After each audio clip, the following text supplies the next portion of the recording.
លុយសំខាន់ជាង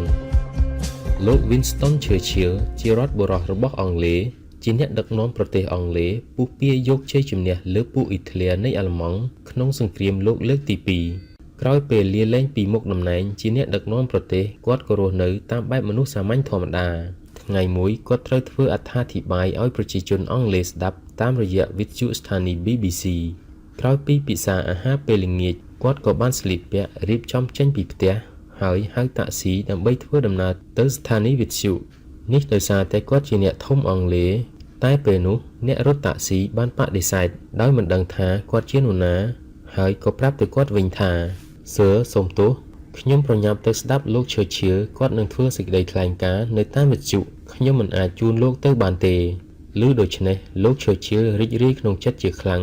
ព្រោះគាត់គិតថាខ្លួនជាមនុស្សដែលមហាជនគោរពស្រឡាញ់ហើយគាត់ក៏ដកលុយចេញពីកាបូប1ផោនឲ្យទៅអ្នករត់តាក់ស៊ីដើម្បីជារង្វាន់លុយ1ផោនកាលពីចំនួននោះមិនមែនតិចតួចទេអ្នករត់តាក់ស៊ីបើកភ្នែកធំធំប្រញាប់ប្រញាល់ចេញមកបើកទ្វារឡានឲ្យគាត់ហើយនិយាយថាសូមអញ្ជើញបាទសូមអញ្ជើញលោក Churchill បានងឿងឆ្ងល់យ៉ាងខ្លាំងអញ្ចឹងអ្នកឯងមិនទៅស្ដាប់សេចក្តីថ្លែងការណ៍ទេឬអ្នកបើកឡានញាក់ស្មាហើយនិយាយថាអត់អីទេគាត់ថ្លែងអីថ្លែងទៅមានទៅស្អីសម្រាប់បទជនទូទៅមានច្បាប់សាមញ្ញម្យ៉ាងដែលនិយាយថាពេលក្រពះនៅឃ្លានលុយសំខាន់ជាងឧត្តមគតិលុយ1ផោនសំខាន់ជាង Churchill លុយ10000សំខាន់ជាងនាយករដ្ឋមន្ត្រីលុយ100000សំខាន់ជាងការស្លាប់រស់របស់ជាតិទៅទៀតមនុស្សម្នាក់ត្រូវយករស់ខ្លួនឯងជាមុនទើបអាចមានចិត្តទៅគិតរឿងជាតិបើជួយខ្លួនឯងមិនទាន់បានផងបែរទៅជាប្រាប់ថាខ្ញុំលះបង់ដើម្បីជាតិតើមានអ្វីលះបង់ឬតើគេនឹងជឿដែរឬទេ Abraham Maslow ជាអ្នកចិត្តវិទ្យាផ្នែកមនុស្សនិយមគាត់បានអធិប្បាយថាកម្លាំងជំរុញរបស់មនុស្សមាន5ដំណាក់កាលតាំងពីតម្រូវការកម្រិតទាបបំផុតរហូតដល់កម្រិតខ្ពស់បំផុតតម្រូវការកម្រិតទាបត្រូវតែបានទទួលការតបស្នងជាមុនទើបគេអាចអភិវឌ្ឍទៅរកតម្រូវការលំដាប់ខ្ពស់ជាបន្តបន្ទាប់បានតម្រូវការទាំងនោះមានលំដាប់ទី1 Maslow អធិប្បាយថាមនុស្សត្រូវតែទទួលការតបស្នងដោយសរីរវិទ្យាជាមុនសិនដូចជាការមានអាហារបរិភោគកុំឲ្យឃ្លានមានទីស្នាក់អាស្រ័យមានថ្នាំព្យាបាលជំងឺមានសម្លៀកបំពាក់ជាដើមបើសិនមិនទាន់បានបំពេញតម្រូវការលំដាប់ទី1នៅឡើយទោះកម្លាំងជំរុញនៅលំដាប់ទី2ក៏ពិបាកនឹងកើតឡើងដែរលំដាប់ទី2នៅពេលដែលគេបានឆ្អែតក្រពះក្នុងលំដាប់ទី1ហើយមនុស្សត្រូវមានសុវត្ថិភាពផ្ទាល់ខ្លួនកុំឲ្យមានគ្រោះថ្នាក់ដោយងាយត្រូវការពារទ្រព្យសម្បត្តិរបស់ខ្លួនជាដើមឧទាហរណ៍នៅសម័យប៉ុលពតមនុស្សត្រូវការត្រឹមតែលំដាប់ទី1ប៉ុណ្ណោះម្ល៉េះហើយដើម្បីបានឆ្អែតក្រពះទោះជាត្រូវបដូរជីវិតក៏ហ៊ានប្រថុយដែរលំដាប់ទី3ពេលមានសុវត្ថិភាពហើយមនុស្សត្រូវការធ្វើជាម្ចាស់ត្រូវការមានសង្គមមានអារម្មណ៍ថាខ្លួនមានពូជពង្សវង្សត្រកូលមានគ្រួសារត្រូវការក្តីស្រឡាញ់ជាដើមលំដាប់ទី4ពេលមានសង្គមហើយមនុស្សត្រូវការមុខមាត់ត្រូវការកេរ្តិ៍ឈ្មោះត្រូវការការទទួលស្គាល់និងការលើកតម្កើងពីអ្នកដទៃលោក Maslow បានពោលថាកិត្តិយសដែលសំខាន់សម្រាប់ឲ្យមនុស្សមានសុខភាពផ្លូវចិត្តល្អ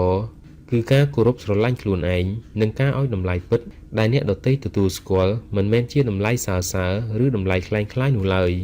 លំដាប់ទី5គឺជាកម្លាំងជំរុញឲ្យមានការសិក្សាត្រិះរិះពីសមត្ថភាពរបស់ខ្លួនជាមួយនឹងការអនុវត្តទៅតាមសមត្ថភាពនិងការបញ្ចេញឲ្យអស់ពីសមត្ថភាពរបស់ខ្លួនដោយផ្ដោតសំដៅជាសំខាន់ទៅលើការបំពេញប្រយោជន៍ដល់អ្នកដទៃនិងសង្គមលោក Maslow ជឿថាមនុស្សគ្រប់រូបសុទ្ធតែមានគោលដៅក្នុងជីវិតគេត្រូវសម្រេចទៅតាមបំណងប្រាថ្នាឲ្យដល់លំដាប់នោះទើបបានក្លាយទៅជាមនុស្សដែលមានអានុភាពចិត្តកម្រិតខ្ពស់ឬមនុស្សពេញលេញដែលភាសាអង់គ្លេសហៅថា self-actualized person មនុស្សធម្មតាទូទៅសុទ្ធតែអាចសាងខ្លួនឲ្យមកលំដាប់នេះបានតែដើម្បីឲ្យបានកម្រិតនេះលុះត្រាតែគេបានឆ្លងផុតលំដាប់នីមួយៗទាំង4ជាមុនសិនតែទោះជាយ៉ាងណាលោក Maslow ក៏ព្រមទទួលស្គាល់ដែរថាវានឹងមានករណីលើកលែងខ្លះសម្រាប់បុគ្គលដែលមានលក្ខណៈសម្បត្តិកម្រិតខ្ពស់មនុស្សប្រភេទនោះទោះមិនបានទទួលការតបស្នងពីតម្រូវការលំដាប់មុនឲ្យបានពេញលេញក៏ដោយតែគេអាចសាងខ្លួនគេឡើងឲ្យទៅដល់ប្រភេទ self actualization បានយ៉ាងខ្ពង់ខ្ពស់ដូចជាមហាត្មៈ Gandhi ឬ Abraham Lincoln ជាដើមសង្គមយើងសពថ្ងៃដែលនៅវឹកវរវិលវល់ដោយសារតែលំដាប់នៃសេចក្តីត្រូវការរបស់មនុស្សភាគច្រើនស្ថិតនៅវិលវល់ក្នុងលំដាប់ទាបនៅឡើយគឺគិតឃើញតែអង្គច្រកឆ្នាំងប៉ុណ្ណោះចំណែកអ្នកខ្លះទៀតបត់លឿនពេកទៅតែក្បាលឯខ្លួនវាមិនព្រមទៅ ម្លោះហើយក៏នៅវិលវល់ត្រឹមលំដាប់ទី4គឺនៅមានត្រឹមតែបុណ្យស័ក្តិទ្រព្យសម្បត្តិជាដើមរកឡើងឲ្យទៅដល់លំដាប់ទី5ក៏ឡើងមិនរួចអីចឹងទៅតែទោះជាយ៉ាងណាក៏ដោយអ្នកពុទ្ធជនមិនទាន់ត្រូវការទ្រឹស្ដីម៉ាស្ឡូអ្វីនោះទេធ្វើម៉េចឲ្យតែបានអង្គច្រកឆ្នាំងនិងបានសាងចាក់ឡានសិនទៅមនុស្សជាសត្វចិញ្ចឹមកូនដោយលុយត្រូវការលុយមកចិញ្ចឹមជីវិតនិងដួងព្រលឹងបើអ្នកឯងជាអ្នកតូចអ្នកធំប៉ុនភ្នំប៉ុនមេឃក៏ដោយបើអ្នកមិនមានផលប្រយោជន៍អ្វីដល់គេក៏មិនខ្ជិលខ្វល់គេសុខចិត្តនិយាយលេងជាមួយឆ្កែបើឆ្កែប្រឡែងឆ្អឹងឲ្យគេតែគេមិនខ្វល់ត្រេកអរសោមនស្សជាមួយអ្នកណាក៏ដោយបើអ្នកជាមនុស្សជួសអាចក្តាប់សូម្បីតែឆ្អឹងក៏គ្មានឲ្យគេផងនោះមនុស្សយើងភាគច្រើនគឺដូច្នេះការទៅស្ដាប់ឈើឈៀលថ្លែងការណ៍មានបានឆ្អែតពោះឯណាតែបើបានលុយពីតាក្បាលទំពេក1ផោនយ៉ាងហោចណាស់ក៏បានបាយមាន់មួយចានដែរដល់អីចឹងទៅឈើឈៀលអីក៏ឈើទៅវាមិនទៅជាស្អីទេការទៅស្ដាប់សេចក្តីអធិប្បាយរបស់ឈើឈៀលអាចជារឿងសំខាន់ដែរអ្នកស្ដាប់អាចនឹងបានយល់បន្ថែមឲ្យចេះគិតជាងមុនអាចនឹងជួយឲ្យឆ្លាតជាងមុនតែមិនបានឆ្អែតក្រពះឡើយប្រសិនបើមនុស្សម្នាក់នឹងសម្លាប់យើងនៅក្នុងថ្ងៃស្អែកមនុស្សម្នាក់ទៀតកំពុងតែដកកំបិតប្រងចាក់យើងសម្លាប់ឥឡូវនេះតើអ្នកត្រូវតស៊ូជាមួយអ្នកណាមុនពស់ដែលកំពុងឃ្លានត្រូវការរកអាហារមកដាក់សិនមិនមែនត្រូវទៅស្ដាប់ពាក្យផ្អែមល្ហែមរបស់អ្នកណាឡើយនេះគឺជាច្បាប់ធម្មជាតិអ្នកនយោបាយដែលឆ្លាតគេមិនខ្វល់ទៅនិយាយរឿងប្រជាធិបតេយ្យឲ្យអ្នកស្រុកស្រែស្ដាប់នោះទេគេគ្រាន់តែនិយាយថាគេនឹងខំប្រឹងជួយឲ្យអ្នកទាំងនោះមានប្រាក់ចំណូលកើនឡើងតែ10000ឬ20000ក៏បានដែរហើយជួយឲ្យលក់ស្រូវអង្ករបានថ្លៃតិចតួចក៏បានដែរឲ្យតែឡើងដែលតាមពិតទៅរកឃើញថាវាអីចឹងមែនហើយក៏វាចេះតែអីចឹងទៅអ្នកនយោបាយដែលយល់ពីជំរឿចិត្តប្រជារាស្ត្រដែលបានតបស្នងដល់តម្រូវការរបស់ពួកគេនោះគាត់នឹងមានឈ្មោះជាប់ក្នុងបេះដូងប្រជារាស្ត្រចំពោះប្រទេសដែលសម្បូរទៅដោយប្រជារាស្ត្រក្រីក្រអ្នកទាំងនោះគេមិនខ្វល់ពីរឿងចង់ឃើញមុខតំណាងរាស្ត្រមិនចង់ស្ដាប់សំឡេងប្រូឃោសនាក្បោកក្បាច់អ្វីច្រើននោះទេ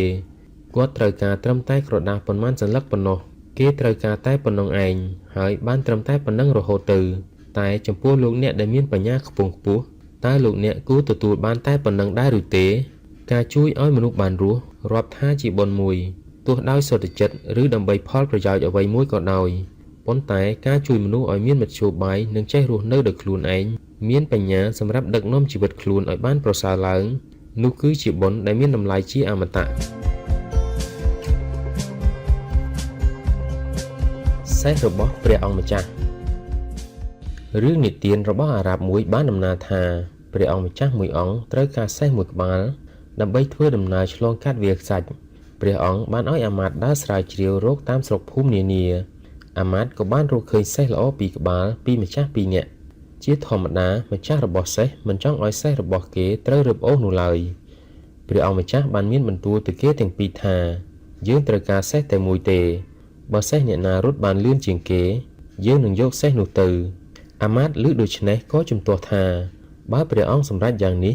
ម្ចាស់សេះប្រកាសជាទាញសេះរបស់ខ្លួនមិនឲ្យរត់លឿនឡើយព្រះអង្គម្ចាស់ទ្រង់សម្រួលព្រះទ័យសើចក្អាកក្អាយហើយនិយាយថាអ្នកណាទៅល្ងងឲ្យម្ចាស់សេះជិះខ្លួនឯងនោះយើងឲ្យគេបដូរគ្នាជិះទៅវាជាការស្រេចយើងឃើញថាអាមាត្យគិតមិនឃើញបែរទៅជាភ័យឯព្រះអង្គម្ចាស់មានតម្រេះដ៏សែនឆ្លាតទើបអាចរកឃើញវិធីដ៏ល្អនេះរឿងខ្លះបត់ក្រឡាស់តែបន្តិចក៏អាចនឹងបានលទ្ធផលគួរជាទីគាប់ចិត្តផងដែរចំណែកពួកម្ចាស់សេះវិញក៏ល្ងីល្ងើខ្លះដែរបើគេចេះគិតឲ្យបានល្អបន្តិចវាមកតែនឹងអស់សេះដដែលជាដដែល